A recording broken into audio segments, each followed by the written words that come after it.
welcome back to Infectious Insights.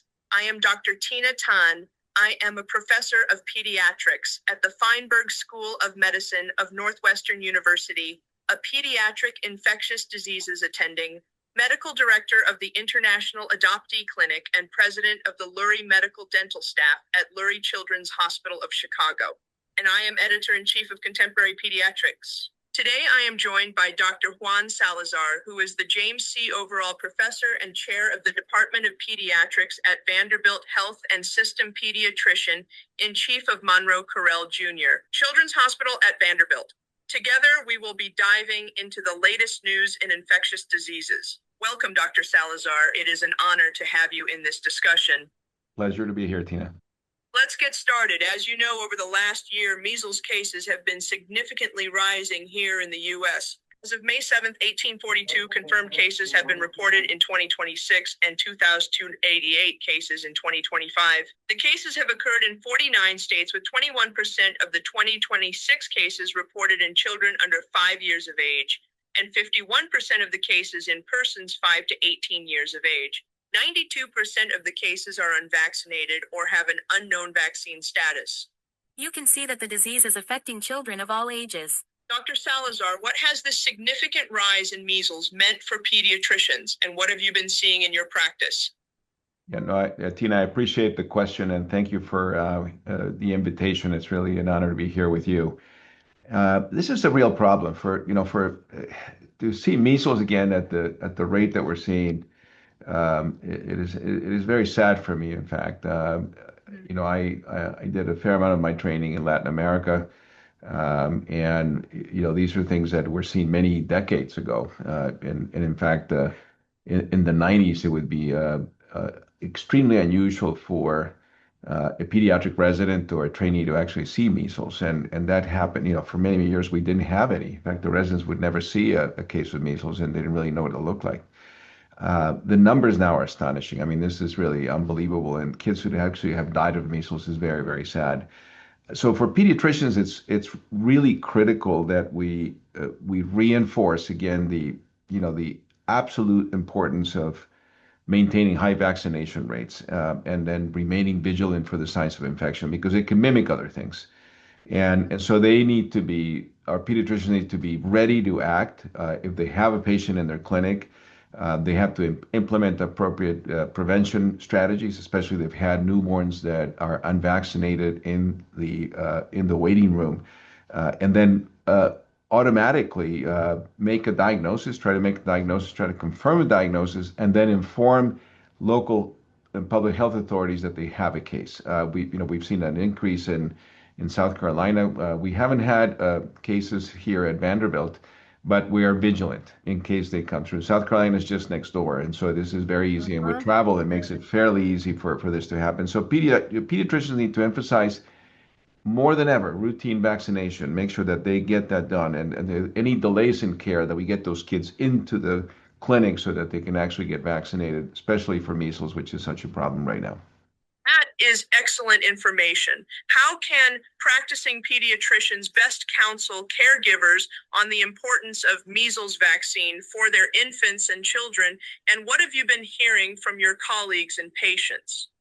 Yeah, so great question. So in practice, and here in Tennessee specifically, many of the pediatricians are encountering heightened parental anxiety. This is just very nervous parents, those that vaccinate the kids, and those who do not vaccinate the kids. And they have a lot of questions about vaccine safety, school exposure risks, international travel. Can they go to other states? Can they go to South Carolina? Can they go to Texas? And so this is a problem, and has become a major topic of discussion in clinical practice. And so the pediatricians, I think, unfortunately, they don't have a lot of time, but we need to help them, because you in practice need to continue to counsel about the safety of the vaccines. The good news that we've heard is that you as a pediatrician and the pediatricians are still the trusted advisor for the parents, and that is good news. We as pediatricians still have that degree of credibility with our patients directly, and it's hard to do that through news media or through written commentary or editorials. the most effective way is for you as the pediatrician, when you have that mom, when you have that father, when you have the teenager, that you talk about vaccines and you share the importance of the vaccines and why you think they're safe and why you have been doing it for many years. And so that will begin to, to really hopefully turn the tide and get into the 95, 98% vaccine coverage. But for our colleagues, Tina, it's very hard. I mean, this is I they're know. expressing a lot of concern. The outbreaks are a problem, and the whole issue of whether a practice closest to non-vaccinees, that's a discussion we have at all the times. My recommendation is to not close your practice. My recommendation is to really look for the healthcare of all the kids in your community. And that little child that perhaps is not vaccinated hasn't made that choice. Somebody else has made that Uh-huh. choice for them. And that parent even that parent may not have made that choice. He or she have heard things that have confused them. And so they're appropriately Right. concerned. So we have an obligation. It's making our life more difficult. But, as infectious disease doctors, we know how to do this, Tina, right? I mean, we've done it for years. Uh-huh. And we are trusted colleagues, and the pediatricians are too. Shift gears and talk a little bit about the economic impact of delaying the birth dose of hepatitis B vaccine. To provide a little background, hepatitis B virus is transmitted through infected blood and human body fluids, including serum, semen, vaginal secretions, CSF, and amniotic fluid. Perinatal transmission of the virus is very highly efficient and occurs from blood exposure during labor and delivery. Without post-exposure prophylaxis with HBIG and hepatitis B vaccine, the risk of an infant acquiring HBV from an infected mother is 70% to 90% if mom is Hep B surface antigen positive. Post-exposure prophylaxis is over 95% effective in transmission of the virus from an infected mom to her infant. Before the universal birth dose of vaccine was recommended in 1991, there were around 20,000 infants and children in the United States who were injected annually. With implementation of a universal birth dose, Hep B infections have decreased by 99% in infants, children, and adolescents, so that there are now fewer than 20 infants infected at birth. At the December 2025 ACIP meeting, there was removal of the recommendation of administration of a universal birth dose to all infants. Dr. Salazar, what have you seen in your practice since the ACIP change in universal birth dose of Hep B vaccine? And are you following the CDC or the AAP recommended vaccination schedule? Yeah, thanks, Tina.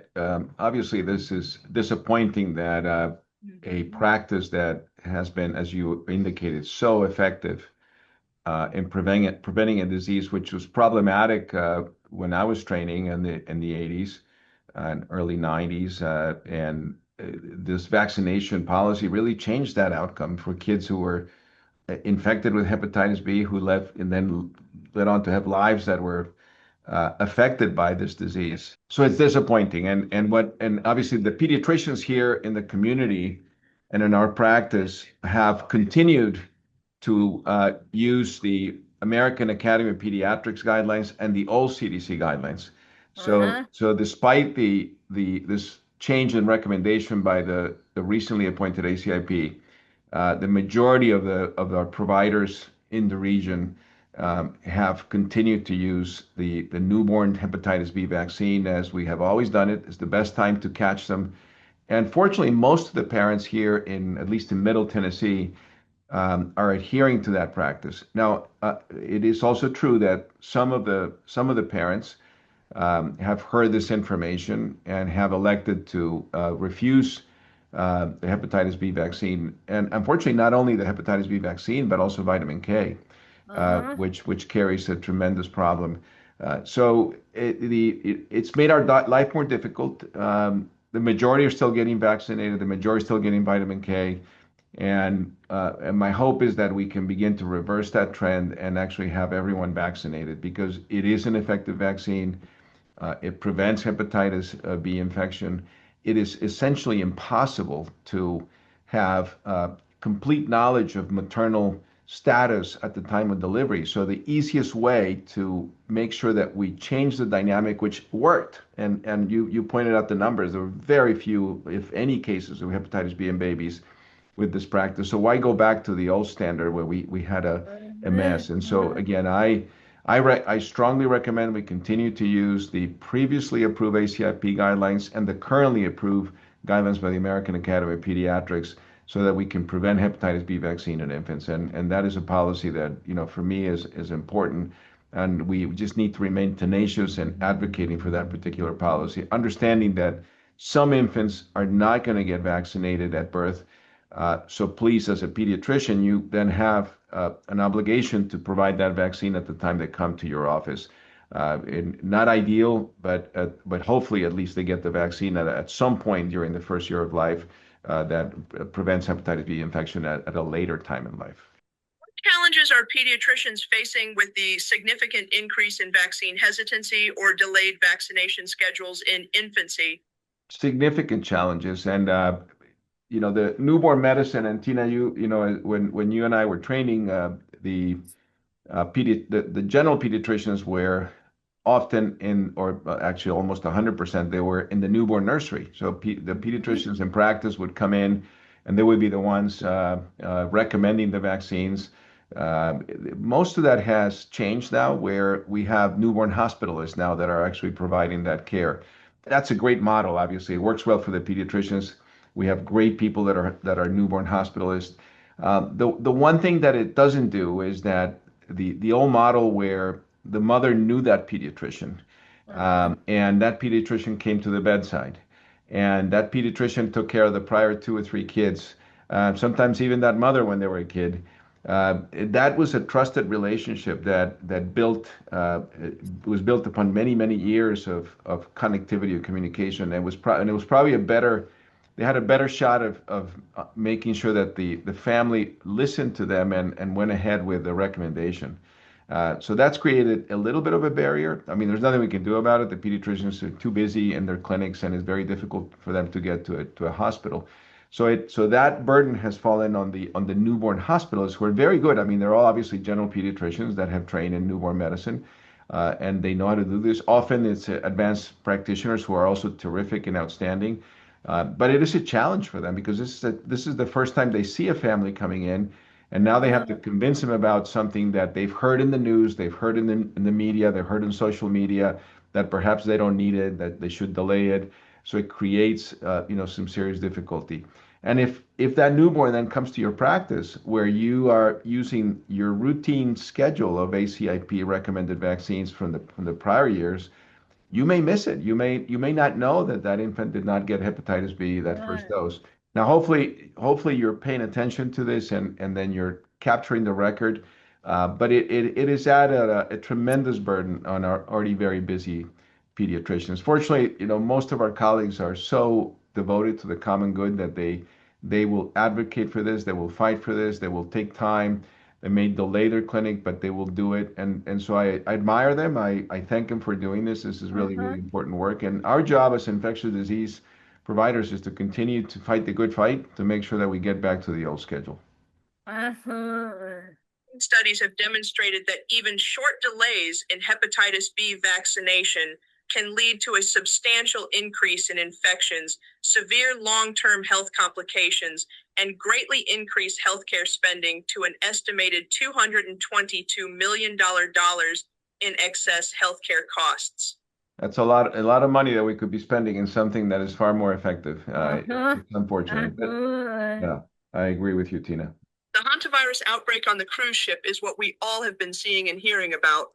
Hantaviruses are a group of viruses that people usually catch via inhalation of contaminated particles from the urine, feces, or saliva of infected rodents.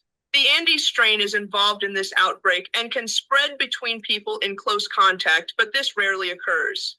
This strain can lead to severe lung infection that worsens quickly and becomes life-threatening. However, luckily, this infection is relatively rare.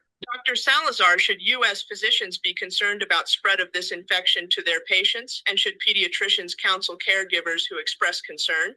Yeah, thanks. Again, another remarkable story highlighting why it is so important to remain vigilant, so important to have strong public health agencies like the Centers for Disease Control, that are fully funded and functioning well, because we never know when things come at us as a result of travel, new viruses, new bacterial pathogens, new fungal pathogens, and this is not a new virus. This is a virus that we, as infectious disease doctors, we've heard about for quite a while. It is one of those that is in the hemorrhagic fever virus categories. And of course, we've heard about these, and we've had cases here in the U.S. And some of you may remember the name that was coined for the hantavirus in certain parts of the U.S. was the name in Spanish is sin nombre, without name.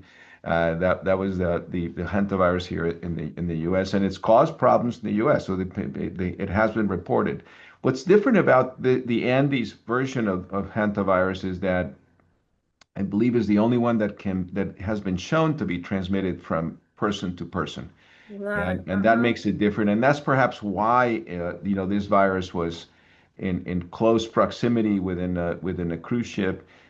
It was transmitted from the individual who probably brought it in from somewhere in their travel in South America, exposed to a rodent that was probably secreting this in the urine. That individual got infected, the spouse got infected, and unfortunately, one of them passed away. They've had 3 deaths in the cruise ship. To answer your question, this to me this is it is a sad situation for the individuals who got infected, exposed from a Latin American strain that can be passed on from person to person. So it's obviously there's an added risk. For the U.S. population, I think the risk is extremely low. So this is not COVID-19. This is not something that has a very high infectivity rate unless you're in very close proximity. So my guidance and your guidance, I'm sure, would be the same, and the guidance from the Centers for Disease Control, WHO, is that this particular outbreak is probably contained for the individuals in this cruise ship. The authorities are doing the right thing, including in the U.S., to isolate individuals that might have been exposed to the virus. But the likelihood that this is going to spread in large population centers or to children, I think, would be at a very low probability to perhaps none. One more issue to discuss is what infectious diseases do pediatricians tend to see most over the summer months. The most common summer infectious diseases include enteroviruses that cause summer colds and hand, foot, and mouth disease, vector-borne viral diseases from mosquitoes and ticks, and water-related infections including food poisoning, diarrhea, and gastroenteritis, swimmer's ear, conjunctivitis, and fungal infections of the skin. Dr. Salazar, should U.S. physicians be concerned about spread of this infection to their patients, and should pediatricians counsel caregivers who express concern? Dr. Salazar, what advice should pediatricians give families about preventing tick and mosquito-borne illnesses and recreational water illnesses? Yeah, it's the infectious disease season is coming, so we're going to get very busy with questions. Tina, we get a lot of phone calls from parents and from pediatricians and from family doctors throughout the country. And this is the summer season, which is a great season. People are outdoors. They're going to be doing hiking, mountain climbing, and doing water sports, both freshwater and salt water. All that is great, and we encourage that for the kids. I think it's really, really important. But of course, they come with the risks of being in the environment where we have various zoonotic diseases, which have not gone away. We also have all these preventable diseases. So the main things, and it depends where you live. If you're for parents and kids that live in the Northeast, where I used to live for many years, obviously one of the most important, critically important issues is prevention of Lyme disease. So the tick-borne illness, passed on by the tick through a bite with Borrelia burgdorferi, is a very common illness in the Northeast. Fortunately, for the majority of cases, that even if they get infected with Lyme disease, the treatment is very effective, and both kids and adults will recover. But in some cases you can have complications, and we've seen them. We've seen Bell's palsy, we've seen meningitis, optic neuritis, arthritis, and so you want to avoid that. And the way to do that is to prevent the tick bite, and very simple measures with the typical things that are approved repellents to avoid the tick with tick, or there's some other minerals that you could potentially use. The type of clothing that you wear is going to be important, and then obviously checking for yourself or your partner or your kids to make sure when they come back in that you have actually removed any ticks that may be in a location that could potentially transmit Lyme disease. And now, unfortunately, we still have a lot of Lyme disease. We're working avidly on vaccine development. There's one that was about to be approved, but it's a complicated vaccine schedule. So the best way to do this is to avoid the tick bite. Now, in other parts of the country, and where I live here now in Middle Tennessee, in the southeast, Lyme is less prevalent, but we do have Ehrlichia, which is a serious problem as well. And of course, we have the one that is of most concern, again, another tick-borne illness, which is Rocky Mountain spotted fever, which can be lethal. And so again, the recommendations for prevention, both in the Northeast, in the Southeast, in the Midwest, or anywhere in the United States, is to try to prevent tick-borne illness by preventing the tick bite in the first place. That would be my first recommendation. But then there are other things that could be transmitted by mosquitoes. With the changing climate, we're beginning to see things that in the past we would not have seen in the United States, including dengue, and further south in Florida. We even have other things that are transmitted by other vectors, including Chagas disease in Texas. So it's really remarkable how the changing climate, changing population movements is really making things that in the past we wouldn't have seen here, something that is very common. So I think for families and parents, prevention through avoidance of the tick bite, avoidance of mosquito bites is absolutely critical. Now, lastly, I think there are certain waterborne illnesses which are going to be a problem for you, for parents and families. And so one of the things that we recommend, of course, is that the most common thing that can happen is diarrheal illness that is waterborne. So not drinking water that is not fully from a source that is purified water, as opposed to a source that is not, will avoid diarrheal illness. And swimming in both salt water and fresh water has some risk. So you just got to be careful and understand the local geography, the local pathogens, the local communities, and pay attention to the health authorities in those areas. Thank you, Dr. Salazar, for this fantastic discussion. The information provided is great for all pediatric practitioners to provide the best care to their patients. Thank you so much, Tina.